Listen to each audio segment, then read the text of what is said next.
Olá, tudo bem? Vamos dar continuidade aqui ao nosso estudo de responsabilidade civil.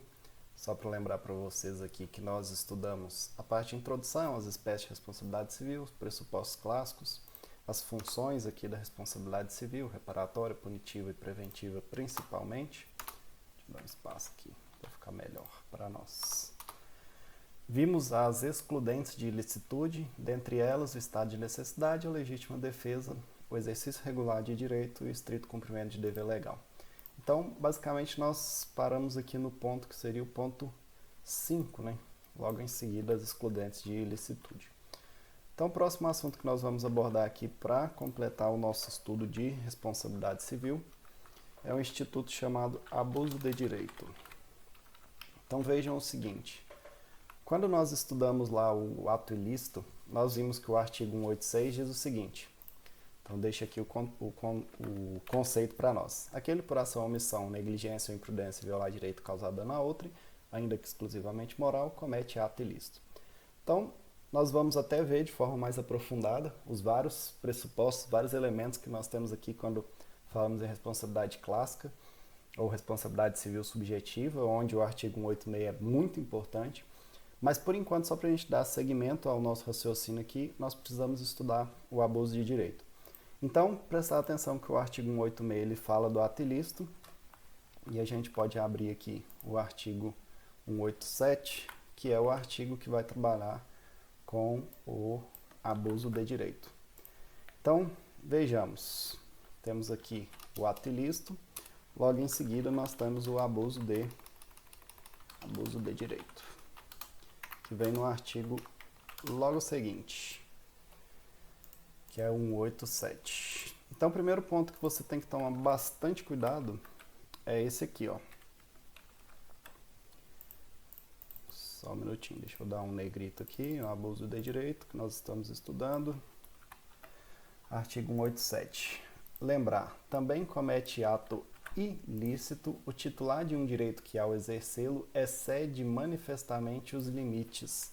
Então, veja, o que é o abuso de direito, portanto? O abuso de direito nada mais é do que um exercício de um direito que é no momento do seu exercício, ali, no momento da sua prática, do ato, ele excede manifestamente os limites. Principalmente os limites do quê? Da boa-fé. Eu destaco aqui. Então, o que a gente precisa tomar cuidado aqui no comecinho do nosso estudo? Que o abuso de direito, primeiro, ele é um ato ilícito. Então, no fundo, o abuso de direito é uma espécie de ato ilícito. Ele também é considerado aqui por direito civil, pelo Código Civil, determina um ato ilícito, portanto, reprovável pelo sistema jurídico. Segundo ponto, ele é um direito. Então, quando você está em uma situação de abuso de direito, o sujeito tem um direito. Só que ao exercê-lo, ao praticá-lo, ao, vamos dizer assim, exigi-lo, ele excede manifestamente os limites, principalmente da boa-fé. Então, o que a gente pode dizer aqui?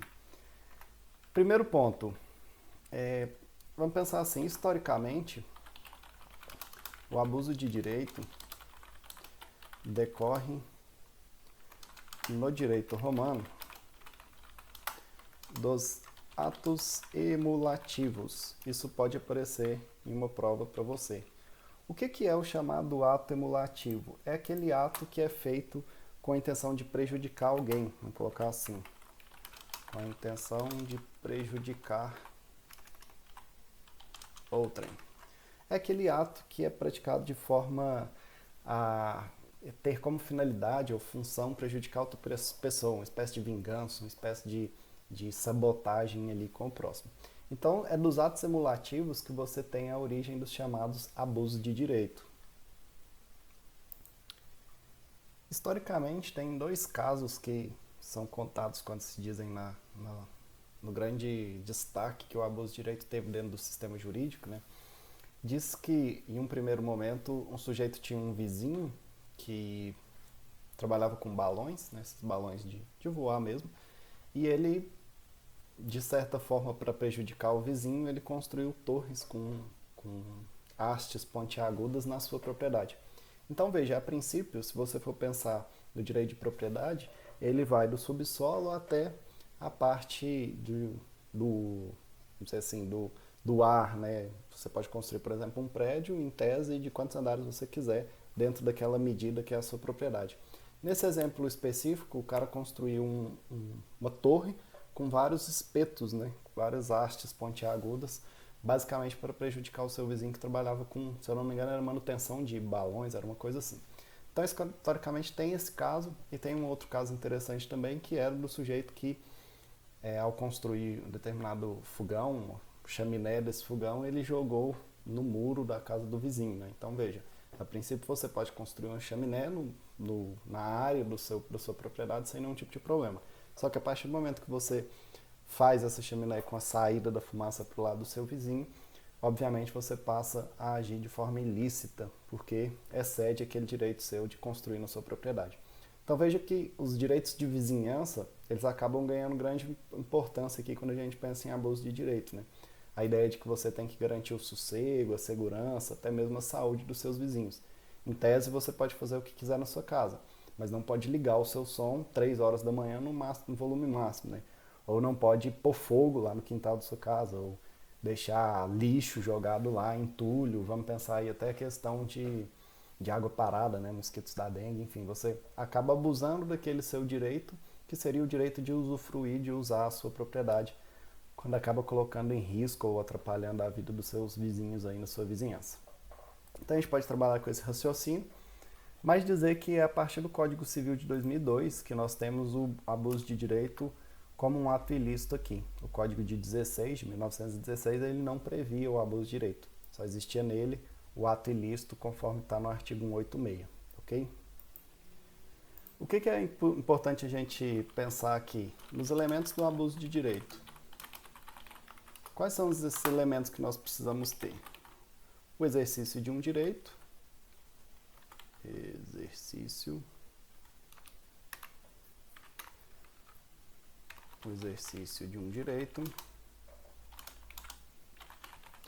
que esse exercício seja feito de forma irregular, ou seja, excedendo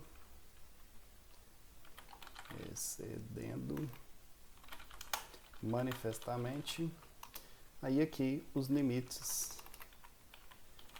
impostos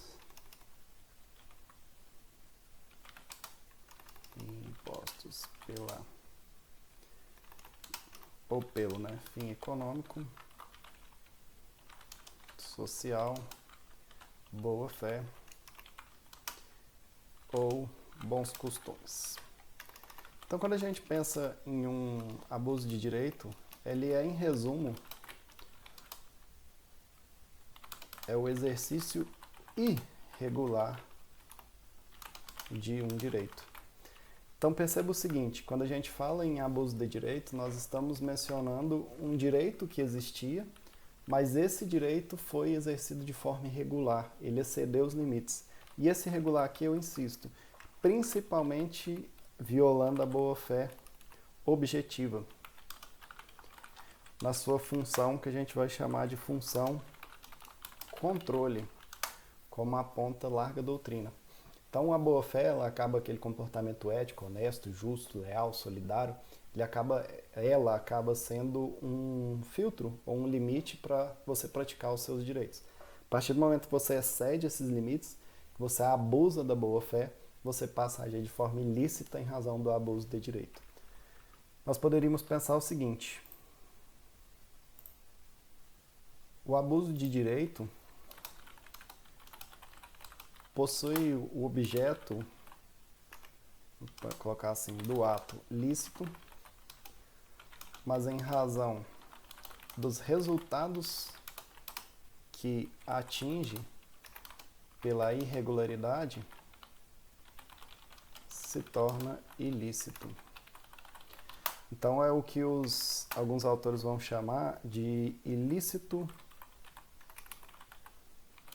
funcional. Ou seja, a partir do momento em que aquele ato, aquele direito subjetivo, ele é praticado, ele é exercido de maneira a desrespeitar a boa-fé, os resultados que você tem dessa prática, eles se tornam ilícitos, ele acaba gerando um dano em outra parte. E a partir desse momento, ou seja, por violar a função de um direito, lembrar que você tem um direito, mas é preciso respeitar os direitos alheios. O seu direito vai até o limite em que outra pessoa tem um direito, como se fossem limites de direitos que nós temos enquanto pessoas vivendo em coletividade ou em sociedade. E a partir do momento que o resultado daquele exercício do seu direito, ele atinge um direito alheio, essa prática sua passa a ser ilícita pela função que exerce, né? Basicamente, pelo excesso, ele acaba acarretando um resultado ilícito. E é exatamente por isso que ele acaba sendo chamado aqui de abuso de direito, né? É um ilícito pelas consequências, vou colocar aqui. É um ilícito pelas consequências que promove. Fica, de certa forma, compreensível aqui para todos, ok? Então, lembrando que é um exercício irregular de um direito e que esse exercício irregular de direito torna-se ilícito, um ato ilícito. Beleza? Alguns exemplos aqui, e esses exemplos eles são principalmente do Código de Defesa do Consumidor. No CDC, trabalha-se com o abuso de direito, especialmente sob a ótica da prática abusiva. Então, lá no Código de Defesa do Consumidor, nós temos diversas espécies de práticas abusivas que, querendo ou não, elas desagam aqui nesse raciocínio do abuso de direito. Você tem uma prática que, a princípio, ela poderia ser exercida, mas ela se torna abusiva a partir do resultado em que ela começa a atingir em razão da violação da função ali, ou dos limites, né? Um exemplo para a gente pensar nos dias de hoje é o sujeito que tem um álcool em gel na sua propriedade ali, ele tem uma farmácia, por exemplo, e ele vende o álcool em gel a, sei lá, R$7. Aí, sabendo da pandemia, sabendo de toda a situação, o que ele faz? Ele coloca o álcool em gel a R$30. Então, essa seria uma prática abusiva, por quê? O sujeito tem o direito de colocar preço naquilo que ele vende? Em tese, sim. Mas a partir do momento em que ele, aproveitando-se de uma situação em que é necessário ou é importante ter aquele produto e ele tem o produto para vender, ele excede o valor lá em cima, ele joga o valor lá no alto, ele passa a praticar de forma abusiva um direito que tinha. Então ele excede os limites, né? Essa é uma discussão que tem ganhado força aí nos dias atuais.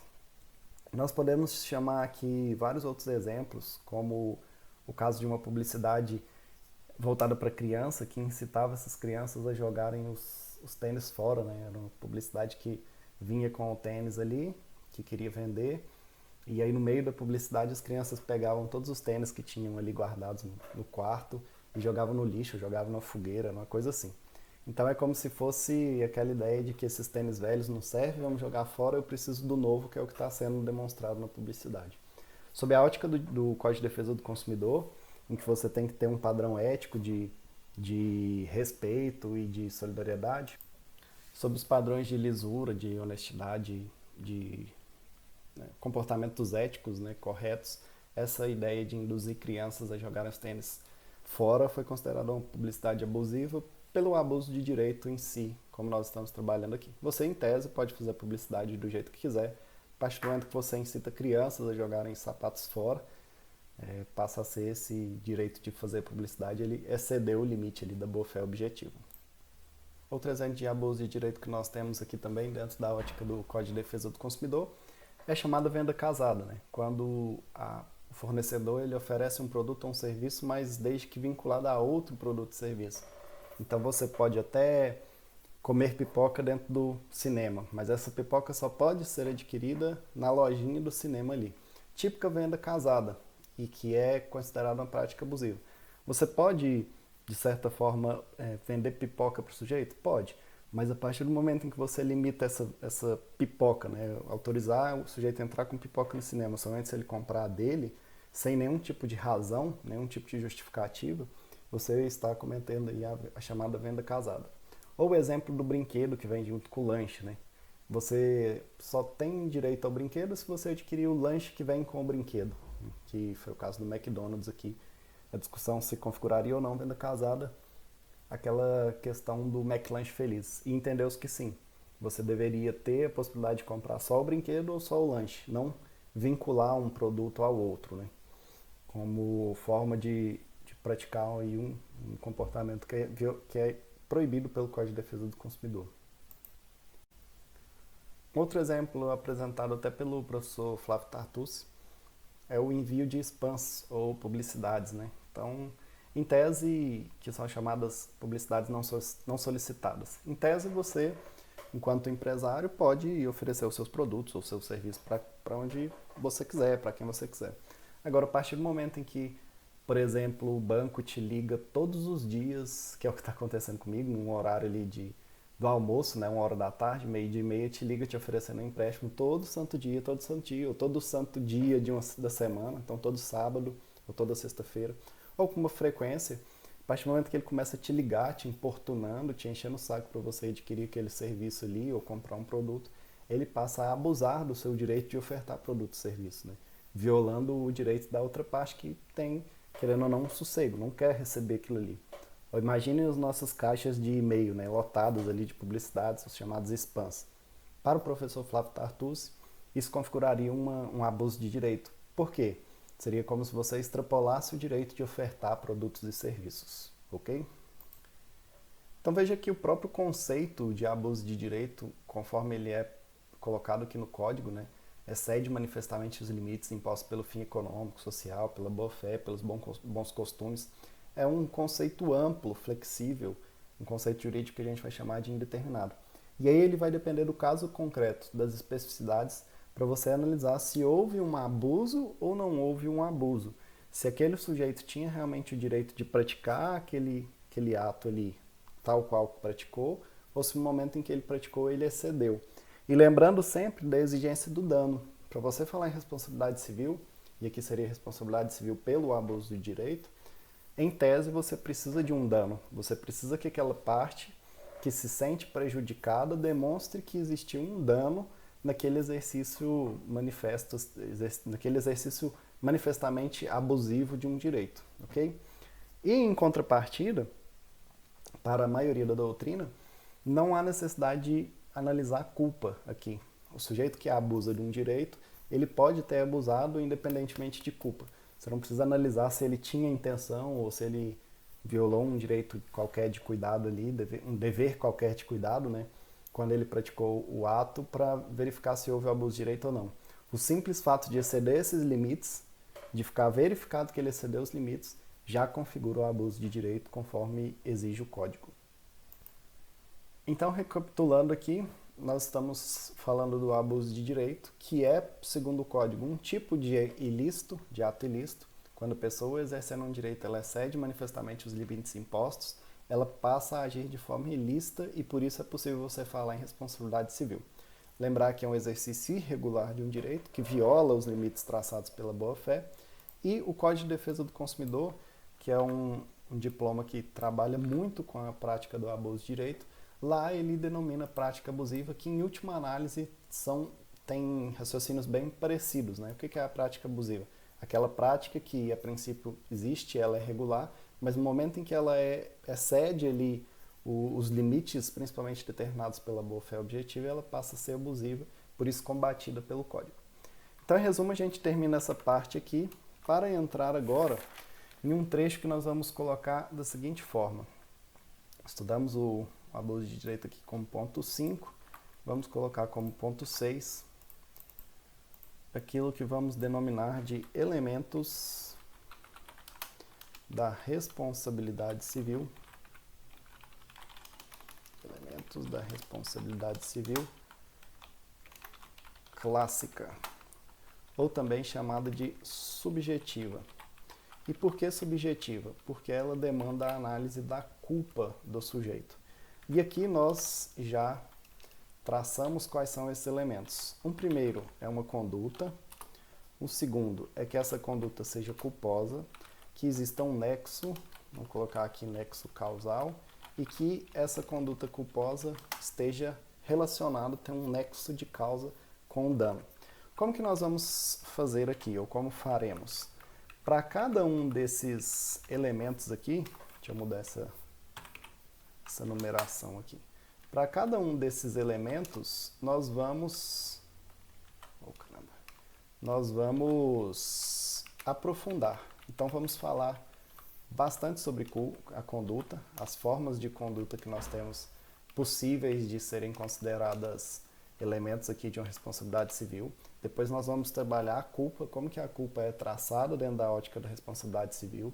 Depois vamos explicar o nexo causal, o que é isso nexo causal, qual é a teoria utilizada pelo código, o que é possível romper esse nexo causal e lembrar aqui que se não tiver um desses elementos aqui, não tem como você falar em responsabilidade civil subjetiva. Então, se eu não tiver um nexo, eu não tenho responsabilidade civil, que é o caso, o exemplo clássico da culpa exclusiva da vítima. Quando a vítima ela é realmente a culpada por aquele dano que sofreu. É o cara que na beirada da rodovia se joga em um carro, né, na rua, ele se arremessa em um carro para poder solicitar depois a indenização. Por que não existe responsabilidade civil para o motorista que o atropela? Porque não tem como você falar que o ato de atropelar o sujeito foi realmente a causa que o gerou o dano. O que gerou o dano foi ele se arremessar no carro, né? Culpa exclusiva da vítima. Nós vamos trabalhar isso de forma bem aprofundada. E aí, logo em seguida, vamos estudar as várias espécies de dano, e é aqui onde a matéria vai se estender, eu diria assim, de forma mais aprofundada. Vários tipos de danos, novos danos surgindo, como que a gente trabalha com provas, enfim, muita jurisprudência aqui.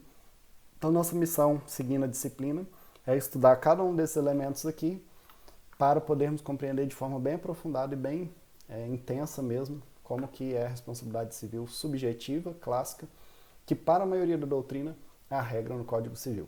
Beleza? Então, isso é o nosso conteúdo da próxima aula. Se gostou da aula, dá um curtir aqui. Se tiver alguma dúvida, deixe nos comentários. Se acha que algum colega seu pode se beneficiar com a aula de hoje, compartilhe aí com ele. E até a próxima aula. Muito obrigado.